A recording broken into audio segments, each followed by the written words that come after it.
بسم اللہ الرحمن الرحیم۔ شروع کرتا ہوں اللہ کے پاک نام سے جو بہت بڑا مہربان نہایت رحم والا۔ دوستوں، بہنوں، بھائیوں، بزرگوں، السلام علیکم۔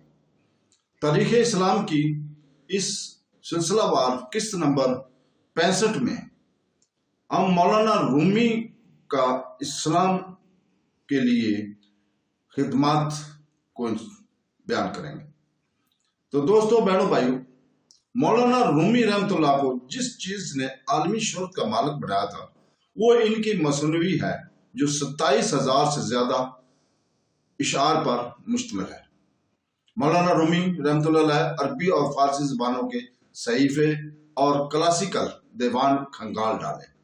اس بحر ذخار میں ڈوب کر آپ نے ایک ایسے قدیم اور اہنگ سروں سے بھرپور تخلیق پیش کی۔ اس میں انسانی روح کی اپنے خمال کے حقیقی جانب سفر کی داستان بیان کی گئی ہے۔ اس کا ایک ایک شعر اس قدر خوبصورت ہے کہ اس کی مثال نہیں ملتی۔ ان کی ایک ایک داستان بے مثال دانشوری سے بھرپور ہے۔ صوفیاء کرام کے حلقوں میں یہ بات کہی جاتی ہے کہ اللہ تعالیٰ نے اپنی محبت کی بے پناہ محبت سمندر سے بھی ایک قطرہ محبت کا لیا اور انسانوں کی تمام عروق کو بخش دیا، لیکن اس کے بے پناہ محبت میں کوئی کمی پیشی نہیں ہے۔ اس ایک قطرہ محبت کو اس ذات پاک نے اپنی تخلیق کرتا تمام مردوں اور عورتوں میں یکساں طور پر تقسیم کر دیا۔ اگر کوئی یہ دعویٰ کرے کہ مولانا رومی رحمۃ اللہ نے اس قطرہ عشق حقیقی کی اصل جوہر کو اپنے گرفت میں کر لیا ہے جس نے بڑی نوع انسان کو زبالہ دیا ہوا ہے تو یہ مبالغہ نہ ہوگا۔ مصنوعی اسلامی تصوف کا خلاصہ ہے۔ اس نے اسلامی تہذیب و تمدن اور شاعری پر انتہائی گہرا اثر چھوڑا ہے۔ خصوصیت کے ساتھ اس کوس پر جو کہ یورپ، ترکی، ایران، وسط ایشیا اور ہند و پاک و برصغیر سے ہو کر گزرتا ہے، انتہائی جدید زبانوں میں ان کا ترجمہ ہوا ہے۔ فارسی زبان میں جس روحانیت کا اظہار ہوا ہے، مولانا اس روحانیت کے منتہائے کمال پر کھڑے ہیں۔ ان کی تحریریں صدیوں سے مصنفوں کو جوش اور جذبات سے لبریز کرتی ہیں۔ شمس الدین محمد حافظ رحمۃ اللہ علیہ، جن کا انتقال 1391 میں ہوا تھا، جیسی شخصیت روحانیت کی اس بلندی کی بس قریب ہی پہنچ پائی ہے۔ عبد الرحمن جامی رحمۃ اللہ، جن کا انتقال 1492 میں ہوا، اور محمد اقبال رحمۃ اللہ علیہ انتقال 1938 میں ہوا، جیسی عظیم شخصیات نے انہیں خراج عقیدت پیش کیا۔ اس عارف دانہ شخصیت پر اس سے زیادہ اور کیا عقیدت کے پھول نچھاور کیے جا سکتے ہیں کہ آج امریکہ میں سب سے مقبول شاعر شیکسپیئر یا ملٹن نہیں بلکہ مولانا جلال الدین رومی رحمۃ اللہ علیہ ہیں۔ ایران کی وراثت روحانیت کا وہ نقشہ اول ہے جو گزشتہ 500 سالوں سے اسلام پر حاوی ہے۔ حضرت شیخ عبد القادر جیلانی رحمۃ اللہ علیہ، حضرت خواجہ معین الدین چشتی رحمۃ اللہ علیہ، حضرت مولانا رومی رحمۃ اللہ علیہ، حضرت بہاؤالدین نقشبندی رحمۃ اللہ علیہ اور حضرت شیخ شہاب الدین سہروردی رحمۃ اللہ علیہ جیسے مشہور صوفیاء کرام انسانوں اور مسلمانوں کے لیے ایک نمونہ ثابت ہوئے۔ کیا غریب، کیا امیر اور کیا شہنشاہ، سبھیوں نے ان کی تقلید کو اپنا فرض جانا۔ معماروں اور فنکاروں نے ان سے تخلیقی تحریک کا فیضان حاصل کیا۔ مسلح اور اصلاح کی مخالفین دونوں نے اپنی تحریکوں کی جانب لوگوں کو توجہ متوجہ کرنے کے لیے ان کے نام کو استعمال کیا۔ ایشیا کا فاتح تیمور لنگ صوفیاء کرام کا بے حد معتمد عمل تھا۔ استنبول کے فاتح عثمانیہ سلطنت کے شہنشاہ سلطان محمود کی تربیت ایک صوفی شیخ نے کی۔ ایران کی صوفیہ شاہی خاندان نے صوفی تاریخ سے ہی متاثر ہو کے اقتدار حاصل کیا۔ مغل شہنشاہ اکبر اور جہانگیر حضرت شیخ سلیم چشتی کے اس قدر معتقد تھے کہ ان کی خانقاہ میں حاضری دینے کے لیے پیدل جایا جاتے تھے۔ مغربی افریقہ میں عثمان دان فدائی رحمۃ اللہ علیہ کی اصلاحی تاریخ کا محرک حضرت شیخ عبد القادر جیلانی رحمۃ اللہ کا نام گرامی تھا۔ مغلوں کے بعد جو تعمیرات ہوئیں ان پر ایرانی روحانیت کا اثر بالکل کھل کر سامنے صاف نظر آتا ہے۔ اس لیے جیومیٹری یعنی اقلیدس کو دو حصوں میں تقسیم کیا گیا۔ اول مقصدی اقلیدس، دوم افاقی اقلیدس۔ مقصدی اقلیدس حسابی طریقوں کے ظاہر کو پیش کرتا ہے۔ افاقی اقلیدس ان کی باطنی مطالب کو اجاگر کرتا ہے۔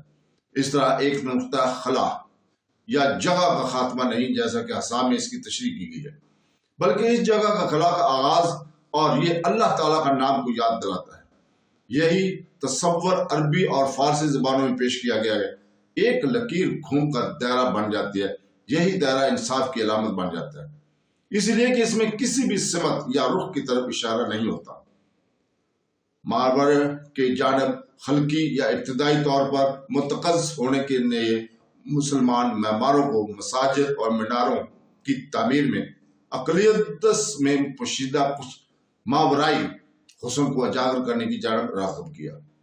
ایرانی فن تعمیر کے غیر معمولی ذہانت کی بہترین مثال یہ ہے کہ انہوں نے اس ماورائی ادارے کو مذہب کے دائرہ کار سے باہر بھی لاگو کیا، خصوصیت کے ساتھ ماورائی اقلیتس کے علامتی مطالب پر زور دے کر اس کے ذریعے گنبدوں اور مقبروں کی تعمیر کی۔ اس کا نتیجہ بے مثال حسن والے یا یادگاروں کی تعمیری شکل میں سامنے آیا۔ تیموریوں نے، صوفیوں اور عثمانیہ ترکوں نے، بزرگان دین اور بادشاہ کے مقابر میں اس فن تعمیر کا مظاہرہ بھی کیا گیا۔ کوشش یہ کی گئی کہ اس تعمیر میں جنت کی کوئی ادنا سی جھلک تو نظر آ سکے۔ یہ فن تعمیر شہنشاہ شاہ جہان کے دربار میں اپنی انتہا کو پہنچی، جس نے اپنی بیگم ممتاز کی یاد میں تاج محل تعمیر کیا۔ یہاں ایسی حسین ترین، نازک اور لطیف اہم کاری کی گئی کہ دیکھنے والے دیکھتے ہی رہ جاتے ہیں، جس کی دنیا بھر میں کوئی مثال نہیں ملتی۔ ایسی تعمیر صرف اور صرف وجد آفرین اسلام میں ہی ممکن ہے، جس کی بنیاد یہی ہے کہ عالم بالا کے جانب سفر کا پہلا زینہ صرف عشق ہے، ظاہری مذہبی رسومات نہیں۔ اس کے برعکس ایسی تعمیر کلاسیکل اسلام کے دور میں ممکن نہ تھی، جو کہ صرف اور صرف اصول پرستی، اقلیت پسندی اور مذہبی رسومات کو ہی زیادہ اہمیت دیتا تھا۔ کلاسیکل اسلام نے قانون کی اعلی شان عمارت تعمیر کی۔ منگول دور کے بعد فارسی بولنے والوں نے اس قانون کی شاندار عمارت کو ایک ایسے پلیٹ فارم کے طور پر استعمال کیا جس پر سوار ہو کر انہوں نے عشق کی وہ یادگار حسین اور دل فریب یادگاریں تعمیر کی جنہیں دیکھ کر انسانی عقل حیرت کے سمندر میں ڈوب جاتی ہے۔ تاریخی نقطہ نظر سے اگر دیکھا جائے تو فارسی بولنے والی دنیا کی جانب سے عالم اسلام کے لیے اہم ترین دین تھی زاویہ، اور اس کا رائج کیا جانا اسے ترکی میں ٹکے کہا جاتا ہے۔ ایرانیوں نے نہ صرف زاویہ کے اس رواج کو ایجاد کیا بلکہ تصوف کا سائنس بھی انہی کا رائج کرتا ہے۔ زاویہ اور تصوف اناطولیہ اور برصغیر کی عوامی زندگی کا ایک حصہ بن گیا اور قوم کی زندگی کے مرکزی ادارہ کے حیثیت سے اوپر آئے۔ زاویہ کی بنیاد مسجد مدرسہ کی گردان پر رکھی گئی ہے۔ یہ مسجد و مدرسہ اسلام کی ابتدا ہی سے موجود ہے۔ ایرانیوں، ترکوں، ہندوستانیوں اور پاکستانیوں نے اس کا دائرہ کار اور بڑھایا، اللہ تعالیٰ کی یاد کو اس میں شامل کیا، ذکر کے ذریعے وجد آفرین مذہبی جذبہ کو پیدا کیا۔ آہستہ آہستہ زاویہ نوجوان تحریکوں کا مرکزی حصہ بن گیا، جہاں نوجوان بہادری، عزت، وفاداری، کمزوروں کی مدد، بلند ہمتی کی تعلیم حاصل کرتے اور ان کی کردار کی تعمیر صوفی شیخ کی نگراں کار آنکھوں کے سامنے ہوتی۔ ابن بطوطہ اپنی ریلا میں اپنی سوانح عمری مطلب کہ سفر نامہ میں ان زاویوں کا تفصیل کے ساتھ ذکر کرتا ہے۔ اس نے خصوصیت کے ساتھ اناطولیہ، ایران اور ہندوستان کے زاویوں کا تفصیلی ذکر کیا ہے۔ ہر صوفی کا اپنا زاویہ ہوتا ہے، اس میں نوجوان مرد و خواتین جمع ہوتے عبادت کرنے کے لیے، قرآن اور فقہ سیکھنے کے لیے، ذکر کرنے کے لیے اور ایمان پر مبنی برادرانہ تعلقات استوار کرنے کے لیے۔ مثال کے طور پر ایک خطاط برسوں کی تربیتی دورے دور سے گزرتا ہے۔ یہ تربیت ہوتی تو ہاتھوں کے پٹھوں کو قابو میں کرنے کی، اپنے اوزار کی تیاری اور دیکھ بھال کی، اپنے کام کی جانب مکمل توجہ دینے، اپنی روح کی طرف دھیان کو مرکز کرنے کی۔ اس دور کا خطاط کسی نہ کسی طریقہ کا رکن ہوتا۔ اس طریقہ کے ذریعے دل کو نظم و ضبط سکھایا جاتا۔ آخر کار تخلیقی عمل کا سرچشمہ دل ہی تو ہے۔ دیہاتوں کے ان پڑھ اجڑ کسانوں کے شہر کے نازک مزاج علماء و فضلہ صوفیہ کرام نے عشق کی حقیقی منزل تک سب کی رسائی آسان کر دی۔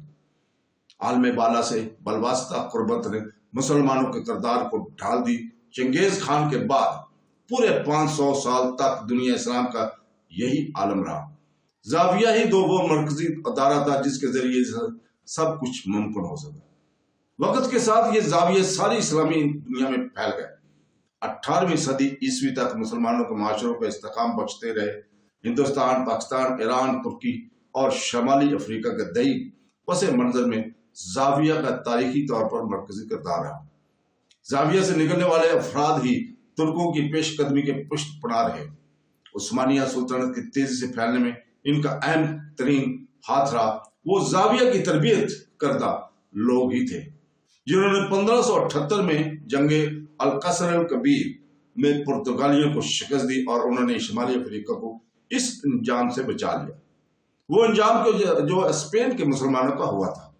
18ویں صدی عیسوی میں زاویہ نے یورپ کے مشترکہ اسٹاک کمپنی کے سرد مہر کارگزاریوں کا مقابلہ کیا۔ جب یہ دو بدو مقابلہ ہوتا ہے، اسلامی دنیا کی سیاسی اور معاشرتی زندگی زوال کا شکار تھی، لیکن زاویہ کی روحانی وراثت آج بھی باقی ہے۔